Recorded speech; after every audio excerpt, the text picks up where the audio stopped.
Meus pais sempre levaram numa brincadeira dizer que eu não era filha deles de verdade. Decidi devolver na mesma moeda, bem no aniversário de casamento deles. Desde pequena, eles tinham essa piada que adoravam contar na frente de todo mundo. Diziam que eu não podia ser filha deles. Se estávamos num restaurante e eu pedia alguma comida diferente, já avisavam ao garçom que eu era adotada. Nos eventos da escola, faziam graça com outros pais dizendo que provavelmente o hospital tinha trocado os bebês, porque eu não parecia nada com eles. Quando troquei o futebol pelo teatro, minha mãe soltava: nossa filha de verdade teria sido atleta. Meu pai vivia dizendo pros amigos do golfe que o meu gosto por livros era mais uma prova de que eu não podia ser filha dele, porque um filho dele nunca ia trocar esporte por leitura. Para eles, isso era diversão garantida. Quando eu tinha 13 anos e pintei o cabelo de preto, aproveitaram a ceia de ação de graças para anunciar à família toda que aquilo era certeza de que eu não era da família, porque ninguém ali faria uma escolha estranha dessas. Todo mundo caía na risada. Quando resolvi estudar artes, em vez de fazer administração como eles queriam, a piada mudou um pouco. Diziam que o hospital devia um reembolso, porque em algum lugar por aí, devia estar a verdadeira filha deles, do jeitinho que sempre imaginaram. Eles falavam isso na minha cara durante o jantar. Diziam pra qualquer estranho que elogiasse meus quadros. Até meu namorado já ouviu. Aliás, ele terminou comigo depois. Disse que minha família era doida demais, e não queria lidar com pais que claramente desprezavam a própria filha. Meu irmão mais velho, Juan, nunca foi alvo dessas brincadeiras. Ele era o filho perfeito. Jogava futebol, fez administração na estadual, casou com a namorada de infância, deu netos rápidos. No casamento dele, até o discurso do meu pai teve uma parte agradecendo por pelo menos terem tido um filho que era garantido deles. Todo mundo riu, menos minha tia Daiane, que mais tarde veio me puxar de lado e disse que aquilo era puro veneno.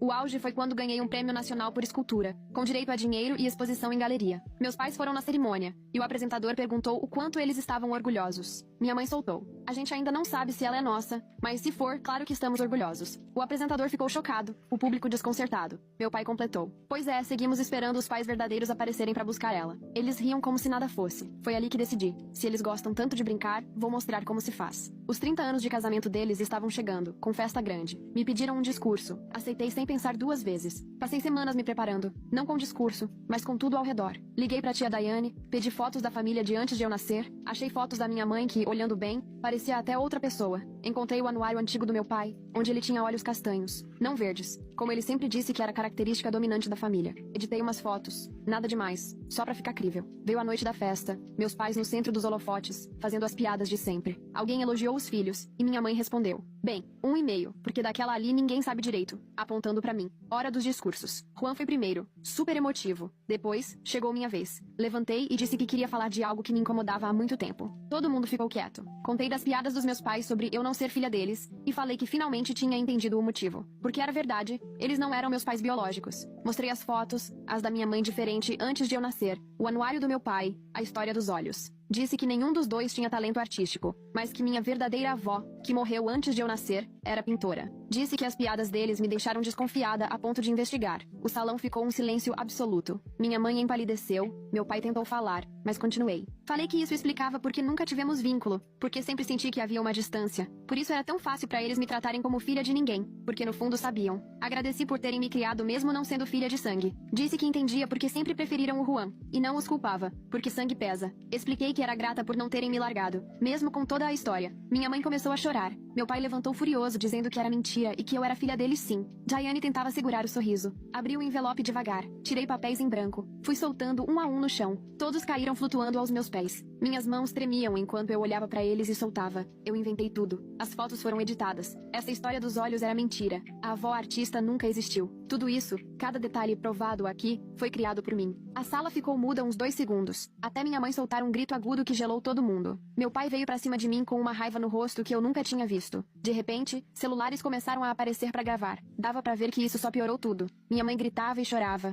me xingando na frente de todo mundo. Os convidados se levantaram. Alguns vieram pra perto, outros ficaram afastados. Juan continuou parado, branco feito papel, de boca aberta. Diane apareceu do meu lado, me agarrou pelo braço com força e começou a me arrastar pra fora pelo corredor lateral. Meu pai vinha atrás, empurrando quem tentava impedir, gritando que eu estava morta pra ele, que nunca mais queria me ver. A coordenadora da festa tentou barrar, mas ele ignorou. Diane não soltava meu braço. Fui tropeçando atrás dela. Olhei pra trás e vi a Lisa correndo pra pegar o Victor e a Virginia, saindo rápido pra outra porta, mãos nos ombros das crianças. Juan seguia paralisado no meio do furacão, enquanto o salão virava um pandemônio, todo mundo gritando. Um caos total de vozes, gente filmando, perguntas e tentativas de acalmar meus pais. Diane me puxou pela porta lateral e me tirou de lá, me largando no corredor. Minhas pernas pareciam estranhas, como se nem fossem minhas, meio desligadas do resto do corpo. Ela não soltou meu braço em nenhum momento, só continuou me puxando pelo corredor até o estacionamento. Assim que o ar gelado bateu no meu rosto, percebi que estava suando, e meu corpo tremia tanto que mal conseguia controlar os dentes batendo. Diane foi direto até o meu carro e estendeu a mão pedindo a chave. Fiquei revirando a bolsa até achar, mas deixei cair 2 vezes antes de conseguir entregar. Ela pegou, destravou a porta do motorista e me empurrou para dentro. Dirige até minha casa. Agora não é hora de ficar sozinha. Entrei meio no automático e tentei colocar a chave na ignição, mas a mão tremia tanto que precisei tentar 3 vezes para conseguir ligar. Diane correu pro carro dela, 2 vagas ao lado, e eu fiquei uns segundos encarando o volante com o motor ligado, parada. Olhando pela janela do salão, dava para ver o pessoal andando para lá e para cá. O caos que eu tinha deixado para trás. Não demorou, e Diane parou o carro ao lado e fez sinal para eu seguir. Obedeci porque não fazia ideia do que mais poderia fazer. A casa dela era a uns 15 minutos dali, mas mais parecia uma eternidade. Minhas mãos escorregavam de suor no volante. A cada semáforo, eu me olhava no retrovisor e nem reconhecia quem estava ali. Era uma estranha me encarando de volta. Quando finalmente cheguei, parei o carro todo torto na garagem e tive que ajeitar de novo porque nem nisso eu acertava. Diane já estava do meu lado na porta, pronta para me ajudar a sair, como se eu estivesse doente ou machucada. Lá dentro, ela só apontou pro sofá e eu me joguei ali. Ela sumiu na cozinha. Dava para ouvir barulho de água, armário abrindo e fechando. Enquanto eu ficava parada olhando para a mesa de centro, as revistas jogadas, a marquinha de copo esquecida na madeira. Era como se tudo estivesse distante, abafado, estranho. Tipo quando a gente mergulha e ouve tudo diferente. Diane voltou com 2 canecas de chá e colocou uma na minha frente. Sentou-se sem dizer nada, só ficou ali. Foi aí que desabei. E não foi aquele choro baixinho, foi choro feio, soluçado, onde a gente mal respira e o rosto vira uma bagunça. Diane só ficou ali, segurando a xícara, me deixando ruir. Quando consegui falar, as palavras saíram emboladas. Conto tudo. As piadas quando eu tinha só 8 anos. Aquela história no dia de ação de graças aos 13. O aviso bizarro pro meu acompanhante antes do baile. A premiação com aquela piada horrível diante de todo mundo da minha área. Todas as vezes que me fizeram sentir fora do lugar, como um erro. Falei do Breno que foi embora porque não aguentava ver meus pais me tratarem como piada. Contei também das vezes que tentei dar orgulho e só voltava mais piada como resposta. Diane ia acenando com a cabeça. Como se entendesse tudo. Como se já soubesse muito antes.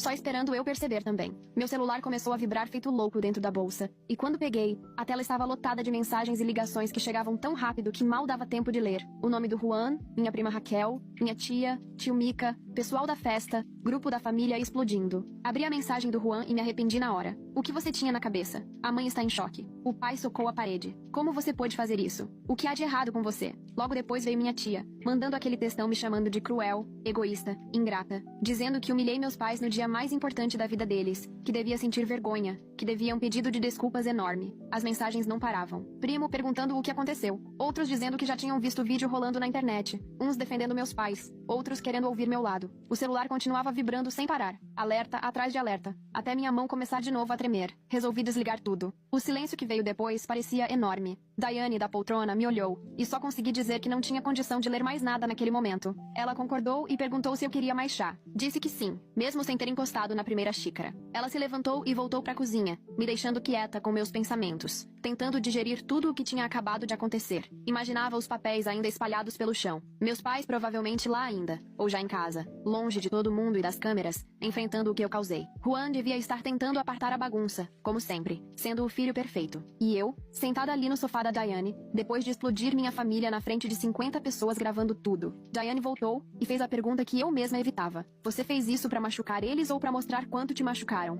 Abri a boca pra responder que era a segunda opção, que eu só queria que eles entendessem, sentissem o que eu sentia. Só que sentada ali, sentindo o peso de tudo, percebi que nem eu sabia de verdade. Talvez fossem as duas coisas. Talvez eu só quisesse mesmo que eles sentissem toda a dor que me causaram. Talvez quisesse que eles sentissem rejeição, que ficassem desconfortáveis diante de todo mundo, igual ao que eu vivi naquela premiação. Aquilo me assustava porque, a vida inteira, eu fui a pessoa que engolia tudo em silêncio. Nunca quis confusão. Nunca achei que pudesse fazer algo tão calculado, tão cruel, mas fiz. Passei semanas planejando, editando foto, escrevendo texto, treinando discurso. Sabia exatamente o que estava fazendo. E ainda assim, fui até o fim, mesmo sabendo que ia destruir meus pais diante de todo mundo.